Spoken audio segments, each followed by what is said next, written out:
देखो next topic हमारा आता है इसी कंडीशनल प्रोबेबिलिटी पर ही है। अगला टॉपिक है हमारा प्रॉपर्टीज ऑफ कंडीशनल प्रोबेबिलिटी। ठीक है, प्रॉपर्टीज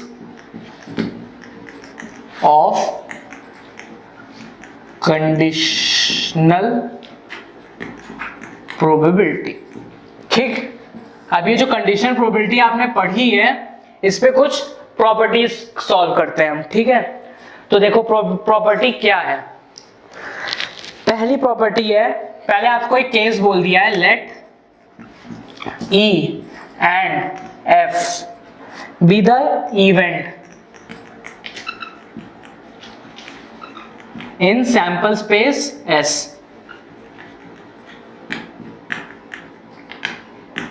बात समझ में आ रही है? ऑब्वियसली E और F इवेंट तुम्हारे सैंपल स्पेस S में होने चाहिए ना, क्योंकि वो E और F इवेंट तुम्हारे सैंपल स्पेस से ही तो निकल के आए हैं, तो ऑब्वियसली उसके सबसेट होने चाहिए।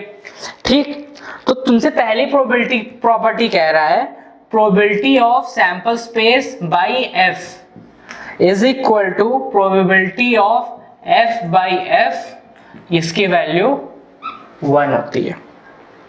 ठीक है, अगर आपसे बोला जाए probability of sample space by F की कंडीशनल प्रोबेबिलिटी बताओ, मतलब कि आपसे क्वेश्चन में बोला है प्रोबेबिलिटी ऑफ सैंपल स्पेस के होने की बताओ अगर F इवेंट ऑलरेडी हो चुका है, तो उसका मतलब क्या हो गया, P of S by F।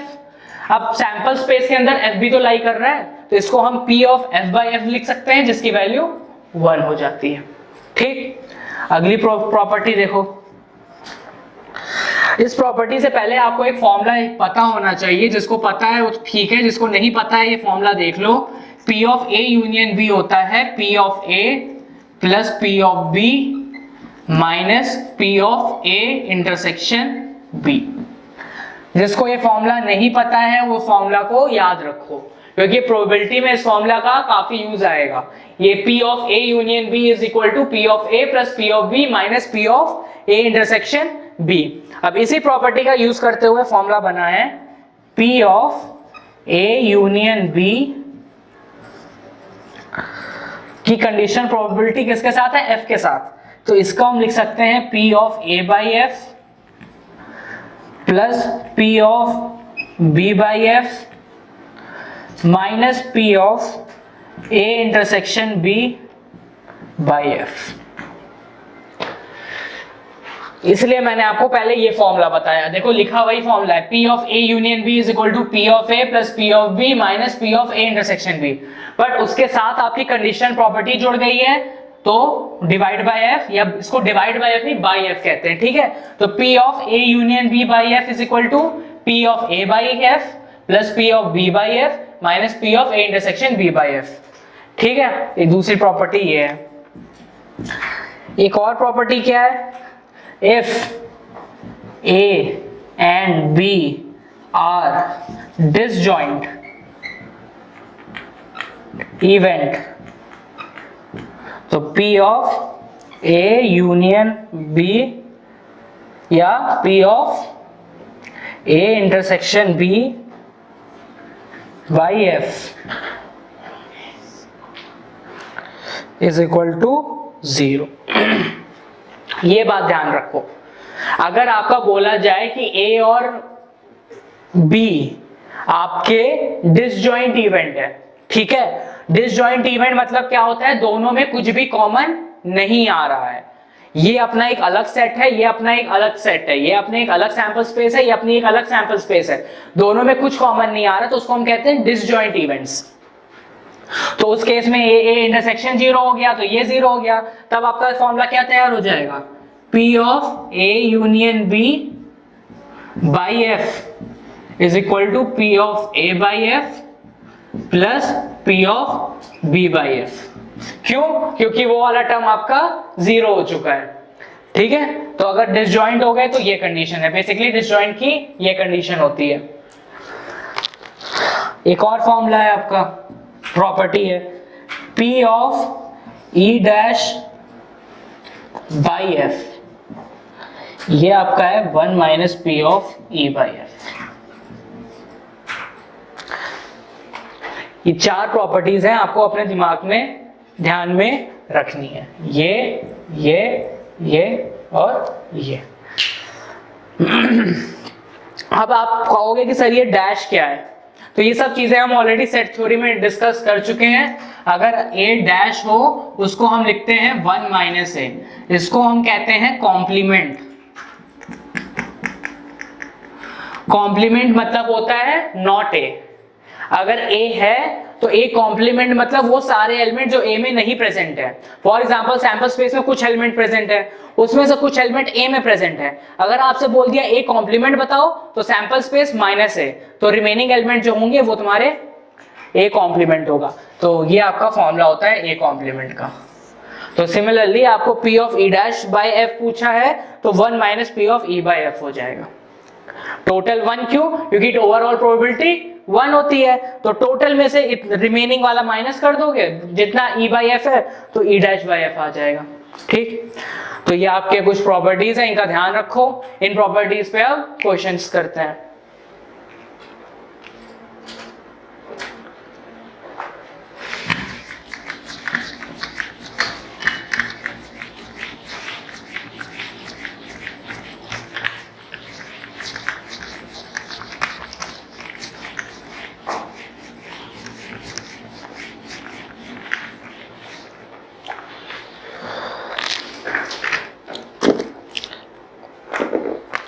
Question है हमारे,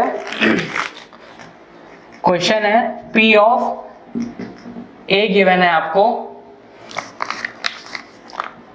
1/13, P ऑफ B गिवन है 6/13, P of A intersection B given है 4/13। आपसे क्या पूछा है? Find P of A conditional probability B। ठीक, आपसे इसने ये पूछा है। पढ़ो क्वेश्चन फिर से ध्यान से। क्या बोला है आपसे? P ऑफ A आपको गिवन है 1/13, P ऑफ B गिवन है 6/13, P of A intersection B given है 4/13। What you have to find out? You have to find P of A by B। A by B को अगर आपको spell करना है तो क्या कहेंगे? A की प्रोबेबिलिटी बताओ जब B इवेंट आपका ऑलरेडी हो चुका हो। तो क्या फॉर्मूला है आपके पास? P of A by B is equal to P of A intersection B upon P of B। तो ये फॉर्मूला हमारा लिख दिया है। अब हमारे पास देखो सब गिवन है, क्वेश्चन कोई बहुत टफ क्वेश्चन नहीं, जिसको ये फॉर्मूला पता होगा तुरंत ये कर लेगा। ठीक है, तो एकदम बेसिक क्वेश्चन से स्टार्ट किया है हमने। P of A intersection B क्या गिवन है? 4/13। P ऑफ B कितना गिवन है? 6/13। तो क्या आ जाएगा? 4/6 2/3। ठीक, ये तो सिंपल सा क्वेश्चन था, कोई ऐसा टफ क्वेश्चन नहीं था। अब एक पहला ही क्वेश्चन टफ इसलिए नहीं करा रहा हूं कि जो लर्नर है, जो सीख रहे हैं, वो समझे कि कैसे इस फॉर्मूले का हम यूज करते हैं। नेक्स्ट क्वेश्चन पे चलते हैं। इस पे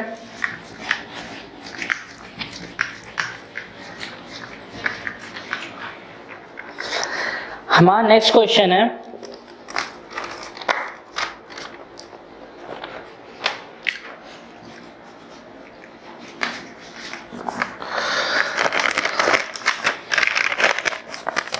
a family has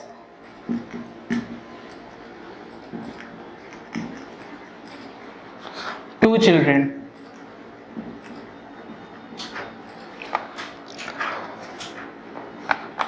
ठीक, what is the probability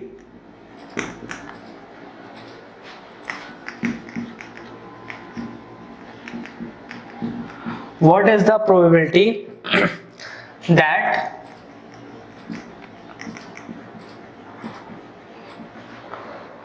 both the children are boys?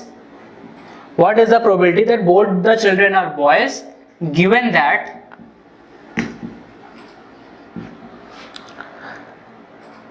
at least one of them is boy?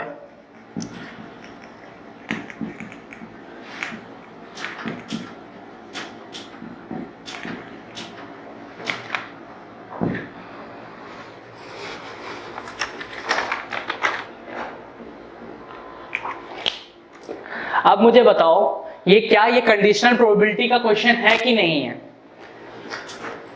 क्या आप लिखा है पढ़ो। फैमिली में कोई भी एक फैमिली, उसमें 2 बच्चे हैं, ठीक है। अब भाई 2 बच्चे, या तो लड़का होगा या तो लड़की होगी, तीसरा कोई हो सकता है? नहीं हो सकता, ठीक है। किसी के घर भी या तो लड़का पैदा होता है या तो लड़की पैदा होती है। तो फैमिली में 2 बच्चे हैं। What is the probability that both the children are boys? पूछा क्या है? What is the probability कि दोनों बच्चे, किसी भी फैमिली में 2 बच्चे हैं, इसने पूछा है क्या ऐसा प्रोबेबिलिटी है कि दोनों बच्चे लड़के पैदा हो, कि दोनों ही जो बच्चे हैं, दोनों ही जो चिल्ड्रन है वो दोनों ही बॉयज हों, given that at least one of them is boy. तो देखो ये तो होना ही होना है, given that at least one of them is boy, this is the conditional probability. क्योंकि ये बात उसने बोल दिया है कि ये तो होगा ही होगा, उसके बाद इसके होने की चांसेस आपसे पूछ रहा है। तो ये अगर इस ई मान लो, ई हमारा इवेंट है, both the children are boys, both the children are boys, ये हमारा ई है। एफ हमारा क्या है? At least one of them is boy.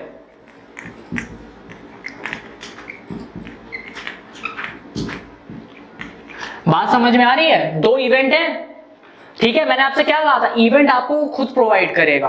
आपका काम क्या है? इवेंट को पहचानना, इस क्वेश्चन से इवेंट को बाहर निकाल के लाना, और फिर आपको ये पता लगाना कि आपको P of E by F निकालना है कि P of F by E निकालना है, ये आपको पता लगाना। जनरली बच्चे क्या करते हैं, इन्हीं में गलती करते हैं। पूछा होता है P of E by F, निकाल के आते हैं P of F by E। तो आपको 2 ही काम करने, एक काम आपको कंडीशन निकालनी है बाहर इस क्वेश्चन से, दूसरा आपको ये पहचानना है कि P of E by F निकालना है कि P of F by E निकालना है। तो मैंने आपको ऑलरेडी बता दिया है, जो E बाई F में जो नीचे वाला होता है वो प्रोबेबिलिटी को तो होना ही होना है, वो प्रोबेबिलिटी अकर कर लेगी तभी ऊपर वाली प्रोबेबिलिटी अकर करेगी। तो यहाँ पे ये प्रोबेबिलिटी तो होनी ही होनी है, क्योंकि बोला है given that at least one of them should be boy, एक लड़का तो होना ही चाहिए, बाकी दूसरा या तो लड़का पैदा हो चाहे लड़की पैदा हो, उससे मतलब नहीं है, बट एक लड़का पैदा होना ही चाहिए। तो ये F वाली प्रोबेबिलिटी है जो हमने F लिखी है, और दोनों ही लड़के पैदा हो ये E लिखी है। तो ये वाला तो होना ही होना है, ये होगा उसके बाद ही ये वाला होगा। तो हमको क्या निकालना है? P of E by F, क्योंकि F वाली प्रोबेबिलिटी जब तक कंप्लीट नहीं होगी E वाली प्रोबेबिलिटी नहीं हो सकती है, ठीक है। तो पहला काम तो था कि हमने पहचान लिया कि हमको ये निकालना है, ये नहीं निकालना है, ठीक है। तो ये हो गया। बस अब काम क्या है? सैंपल स्पेस लिखो, प्रोबेबिलिटी लिखो, फॉर्मूला निकालो। तो अगर हम probability of P of E निकालें, P ऑफ E निकालने से पहले सैंपल स्पेस बनाएं, है ना। बिना सैंपल स्पेस बने तो कोई काम नहीं होगा। तो पहले टोटल सैंपल स्पेस बनाते हैं। टोटल सैंपल स्पेस क्या होगा बताओ? टोटल सैंपल स्पेस आपका क्या हो जाएगा? 2 बच्चे हैं अगर, तो या तो दोनों लड़के पैदा हों, बॉय बॉय, ठीक, दोनों लड़के पैदा हों, या तो एक लड़का पैदा हो एक लड़की पैदा हो, या एक गर्ल बॉर्न हो एक बॉय बॉर्न हो, या दोनों ही गर्ल बॉर्न हो। इसके अलावा क्या कोई और पॉसिबिलिटी हो सकती है?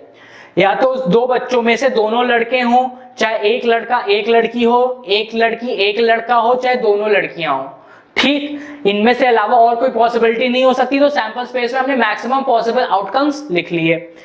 अपन अब सैंपल स्पेस E का लिखते हैं, S ऑफ E। E का क्या बोल रहा है? Both the children are boys, दोनों ही लड़के होने चाहिए, लड़कियां तो होनी ही नहीं चाहिए। तो बताओ इनमें से कौन सा ऐसा केस है जिसमें दोनों ही लड़के हैं? सिर्फ यही तो है। तो बॉय बॉय, इसमें खाली एक बना। अब हम लिखते हैं sample space for F। F क्या कह रहा है? At least one of them is boy. At least मतलब क्या? एक तो होना ही चाहिए, एक से ज्यादा भी हो सकता है। तो बताओ जरा, ये वाला केस है? बिल्कुल है, बॉय बॉय वाला। और कौन सा हो सकता है? बॉय गर्ल हो सकता है।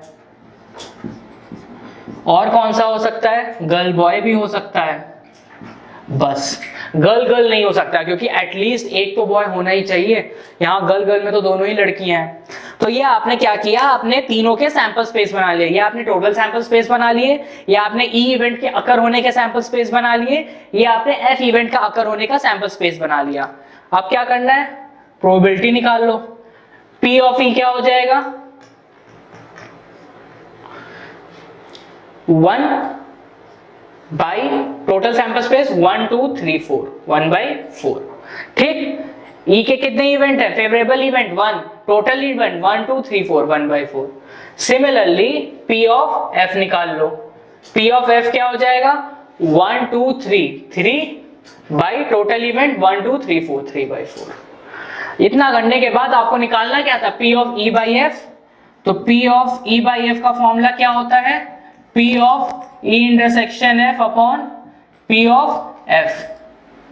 अभी का एक चीज रह गई है, P of E intersection F नहीं निकाला है, तो पहले sample of space of E intersection F निकाल लेते हैं। ठीक है, sample space of E intersection F निकाल लेते हैं। अब ई इंटरसेक्शन एफ मतलब क्या, दोनों में जो कॉमन है, दोनों में क्या कॉमन है, ई और एफ में सिर्फ बॉय बॉय कॉमन है, बॉय बॉय। और इसकी प्रोबेबिलिटी क्या है, P of E intersection F की 1/4। 1 2 3 4 टोटल 4 और एक ही है तो 1/4। बस अब फॉर्मूला लगा दो यहाँ पे, P of E intersection F 1/4, P of F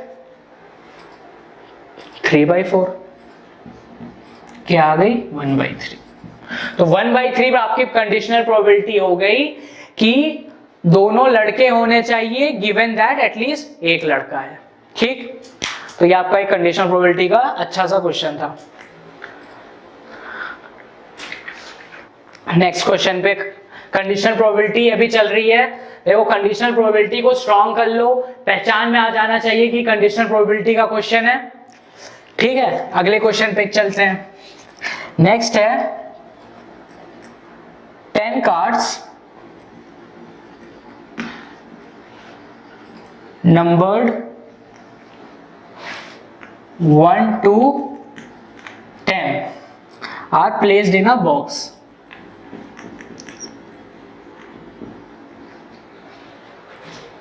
Are placed in a box, ठीक, and mixed up thoroughly.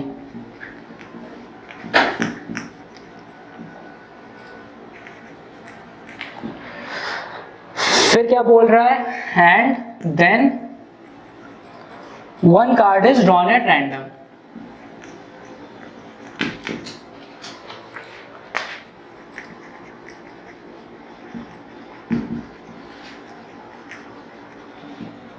One card is drawn at random if it is known that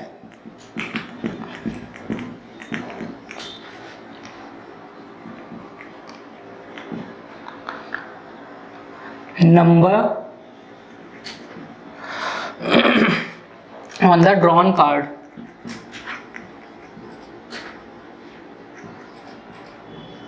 is greater than 3. What is probability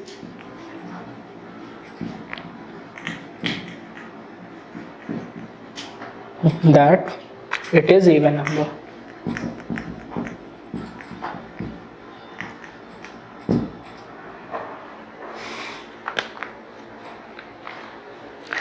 पढ़ो question क्या है और पहचानो कि क्या ये conditional probability का क्वेश्चन है कि नहीं है।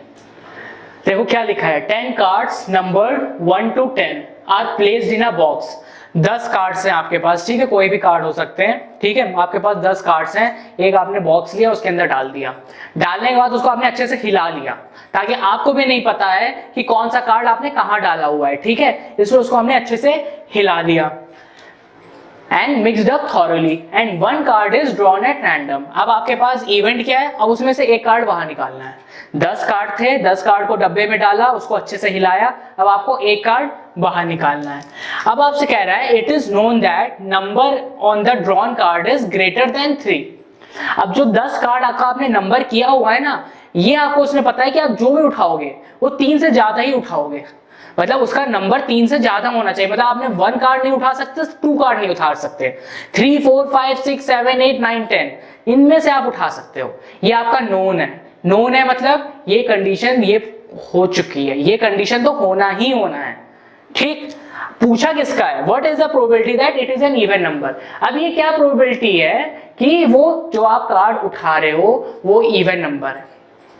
समझ में आ रही है बात, क्या प्रोबेबिलिटी है कि आप जो कार्ड उठा रहे हो वो इवन नंबर है। तो इस तरह से हमें पता चल गया कि ये कंडीशनल प्रोबेबिलिटी का क्वेश्चन है, क्योंकि एक चीज ऑलरेडी हो चुकी है और एक चीज का आपको निकालना है। पहले अपना क्या काम है, सैंपल स्पेस बनाना। सैंपल स्पेस इवेंट का बना ले, क्या होगा, सैंपल स्पेस ऑफ इवेंट क्या हो जाएगा, 1 2 3 4 5 6 7 8 9 10। ठीक, ये आपके हो गए सैंपल स्पेस। कोई दिक्कत है सैंपल स्पेस बनाने में? सैंपल स्पेस कुछ नहीं है, 10 कार्ड है, 10 कार्ड को आपने रिप्रेजेंट कर दिया।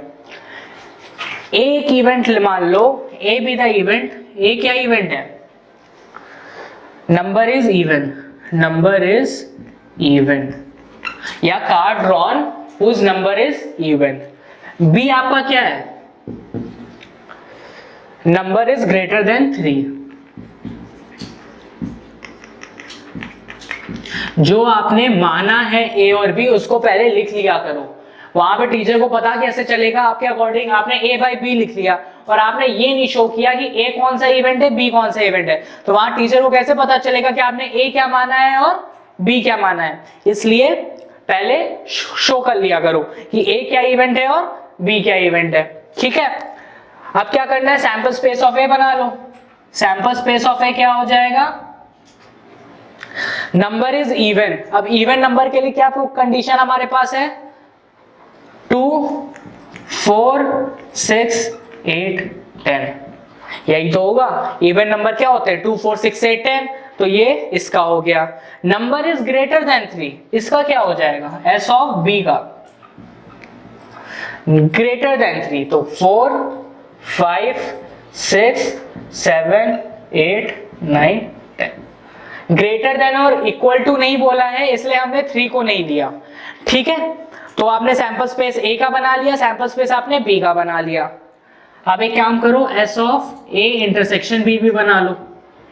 वो क्या हो जाएगा, दोनों में जो कॉमन है, क्या कॉमन है, 4 6 8 10, यही तो कॉमन है। ये आपने सैंपल स्पेस ऑफ ए बना लिया। अब आपका काम क्या है, प्रोबेबिलिटी। P ऑफ ए क्या हो जाएगा, P ऑफ ए क्या हो जाएगा, 1 2 3 4 5, 5 आपके फेवरेबल इवेंट, 10 आपके total event, 1/2। P of B क्या हो जाएगा, फेवरेबल इवेंट काउंट कर लो, 1 2 3 4 5 6 7, 7 आपके फेवरेबल इवेंट, 10 आपके टोटल इवेंट। और P of A intersection B count कर लो, 1 2 3 4, 4 आपके फेवरेबल इवेंट, 10 आपके टोटल इवेंट, 2/5। बस अब आपका क्वेश्चन आता है, आपको a बाई बी निकालना है कि b बाई ए निकालना है। तो भाई देखो, ये वाला ग्रेटर देन 3 तो होना ही होना है, तो पूछा किसका, इवन नंबर का, तो b वाला तो होना ही होना है, पूछा किसका है, a का, तो आपको p of a by B निकालना है, क्योंकि जो होना ही होना है उसको हमेशा डिवाइड के नीचे रहना है। तो इसका फॉर्मूला क्या होता है, P of A intersection B upon P of B. तो P of A intersection B क्या हो गया, 2/5, P ऑफ बी क्या हो गया, 7/10। तो क्या हो गया, 2/5 इंटू 10/7, 4/7। ये आपका इसका आंसर हो गया 4/7। तो अब आपको कंडीशनल प्रोबेबिलिटी समझ में आ गई होगी। कंडीशनल प्रोबेबिलिटी पहचान में आनी चाहिए, ए बाई बी होगा कि बी बाई ए होगा वो पहचान में आना चाहिए। सैंपल स्पेसेस कैसे लिखते हैं वो समझ में आ गया होगा आपको।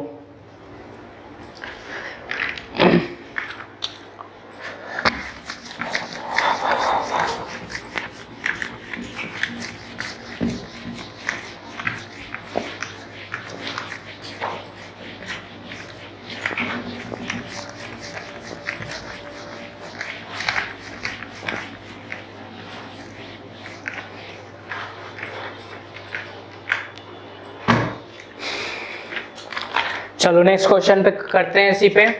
देखो जितने प्रोबेबिलिटी में यही है, प्रोबेबिलिटी में जितने ज्यादा क्वेश्चंस करोगे उतना आपका दिमाग सोचने में मजबूर होगा कि हाँ ये हो सकता है वो हो सकता है, ठीक है। तो अभी इसको खत्म नहीं करते कंडीशनल प्रोबेबिलिटी को, एक क्वेश्चन और करते हैं। अगला क्वेश्चन है a die is thrown twice, a die is thrown twice and the sum of the number appeared is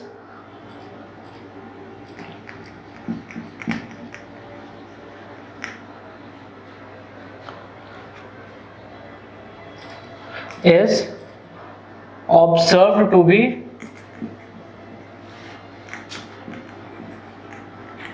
6. What is conditional probability?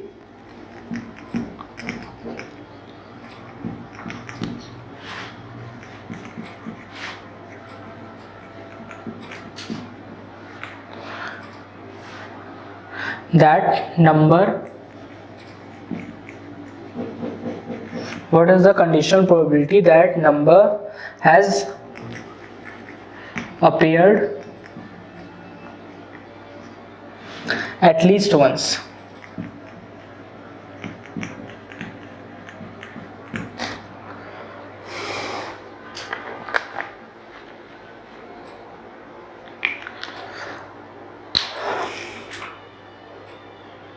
ठीक है, तो अब देखो आपका क्वेश्चन क्या है, पढ़ो। कब की तो खुद ही बोल दिया उसने कि कंडीशनल प्रोबेबिलिटी है। इसने क्या बोला है, a die is thrown twice and the sum of the number appeared is observe to be 6। आपको एक डाई को आपने 2 बार फेंका, ठीक है, उसमें जो सम आया वो आया आपका 6। What is the conditional probability that number has appeared at least once? क्या आपकी प्रोबेबिलिटी है कि नंबर आपका एटलीस्ट वंस आया है? तो पहला हम ई मान ले इवेंट, किस चीज को? ई हमने मान लिया है event number has appeared at E. वो इवेंट हमेशा मानते हैं, ई हमेशा उसको लेते हैं जिसका हमें निकालना है। निकालना किसका है? Number has appeared at least once, ठीक है। तो देखो क्वेश्चन में था a die is thrown twice and sum of the number appeared is observe to be 6। What is the conditional probability that number 4 has appeared at least once? कह रहा है जो 4 नंबर है वो एटलीस्ट वंस आना चाहिए, ठीक है। तो हमने ई नंबर ई हमने एक प्रोबेबिलिटी मान ली कि number 4 has appeared at least once. F हमने मान लिया कि सम ऑब्जर्व्ड इज 6। 6, ठीक। तो ई है जिसका निकालना है, एफ क्या है? जो ऑलरेडी हो चुका है, ठीक है, जो अकर कर चुका है। जो अकर करेगा ही करेगा तभी ई अकर करेगा। तो काम क्या है, सैंपल स्पेस बना देते हैं। एस ऑफ ई क्या हो जाएगा, लिखो अब। एस ऑफ ई हो जाएगा आपका 4,1, दूसरा 4,2, 4,3, 4,4, 4,5, 4,6। उसके बाद क्या हो जाएगा 1,4, 2,4, 3,4, 5,4, 6,4। कितने हुए? 1 2 3 4 5 6 7 8 9 10 11।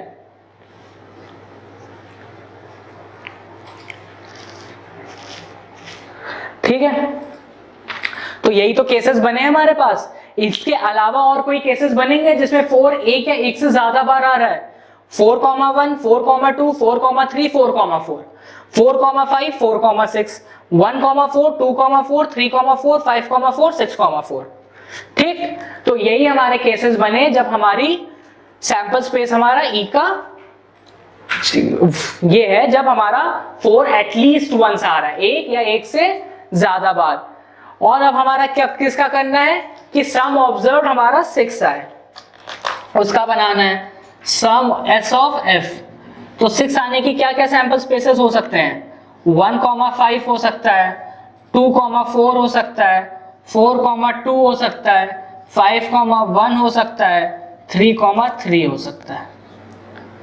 इसके अलावा और कोई हो सकते हैं? ठीक है,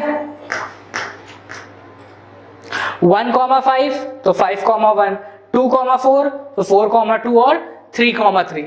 चेक करो इसके अलावा और कोई सैंपल स्पेस हमारे पॉसिबल है क्या? नहीं पॉसिबल है। ठीक है, तो इतने ही सैंपल स्पेसेस हमारे पॉसिबल है। 5 + 1 6, 4 + 2 6, 4 + 2 6, 5 + 1 6, 3 + 3 6। और कोई केस ऐसा है क्या जो हम बता सके कि हाँ इस और ये कॉम्बिनेशन ले लो इससे 6 बन रहा है? नहीं बन रहा है। हमको निकालना क्या है, ये अब आप सीख चुके होंगे, हमको निकालना है P of E/F, ना कि F/E। अब जरा निकाल लो, उससे पहले बना लो S of E intersection F। E intersection F क्या हो जाएगा? इनमें क्या क्या कॉमन है?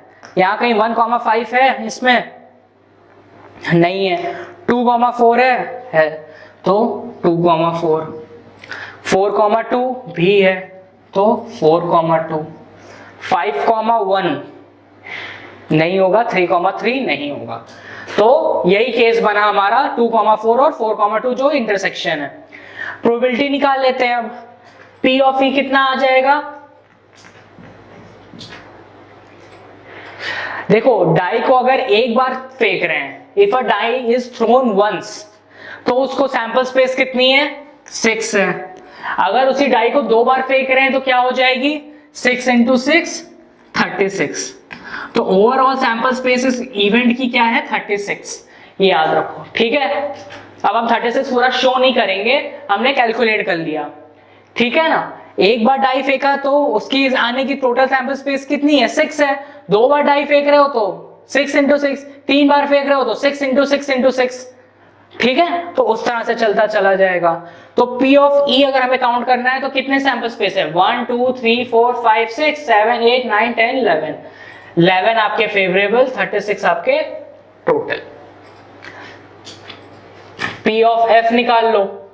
P of F क्या हो जाएगा? 1 2 3 4 5, 5 आपके फेवरेबल, 36 आपके टोटल।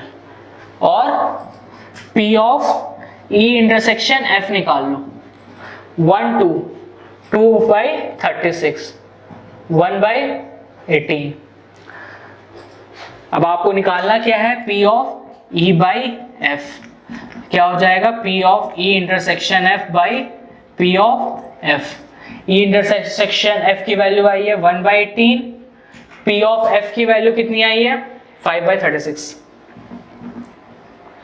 तो हो गया 1/18 × 36/5, तो आंसर आ गया 2/5। तो देखो इतना सब कुछ करना पड़ेगा आपको, तब आपका आंसर आएगा। ठीक है, क्वेश्चन को समझना पड़ेगा, अलग अलग कंडीशंस डिफाइन करनी पड़ेंगी, उनकी सैंपल स्पेस को एनालाइज करना पड़ेगा कि क्या बोल रहा है। एटलीस्ट 4 आना चाहिए तो क्या क्या पॉसिबिलिटीज बन सकती हैं, सम 6 आना चाहिए तो क्या पॉसिबिलिटी बन सकती है, फिर फॉर्मूला लगा देना है।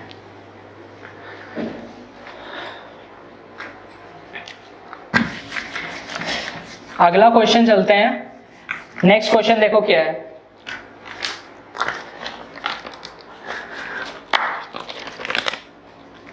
नेक्स्ट क्वेश्चन है, हमको P of A गिवन है।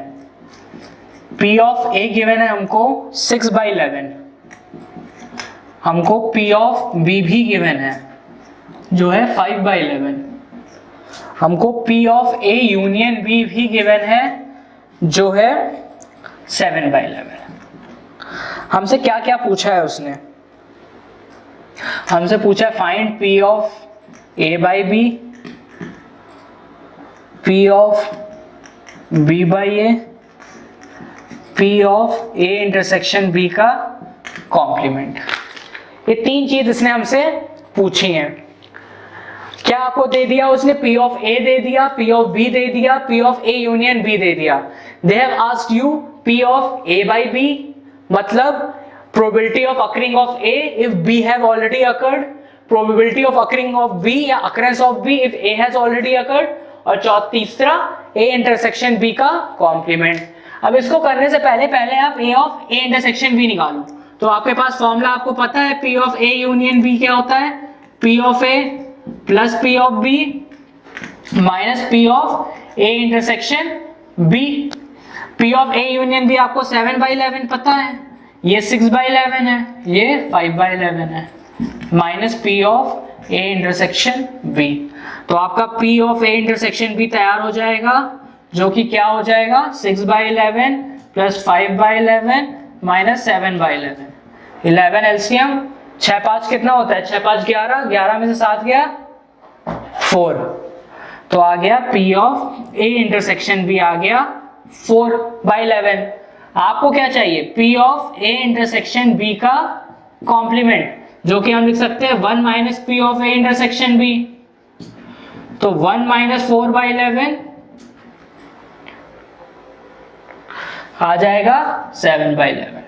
ठीक है, तो हमने ये कैलकुलेट कर लिया, ये हमारे इसका आंसर आ गया 7/11। कोई डाउट है इसमें? फिर अब ये निकालना तो अब आपके लिए बहुत आसान हो चुका है। इसको मैं इधर सॉल्व कर दे रहा हूं या इस क्वेश्चन को थोड़ा रब कर दे रहा हूं।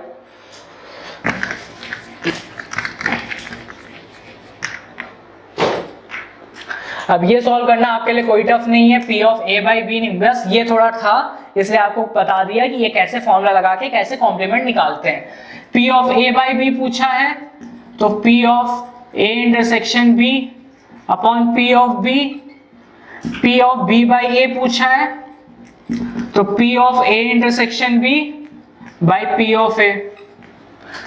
P of A intersection B की वैल्यू कितनी आई है 4/11, P ऑफ B की वैल्यू कितनी है 5/11, हो जाएगा 4/5। ये आई है 4/11, ये दी है 6/11, ये हो जाएगा 2/3। तो ये इसका आपका सॉल्यूशन हो गया।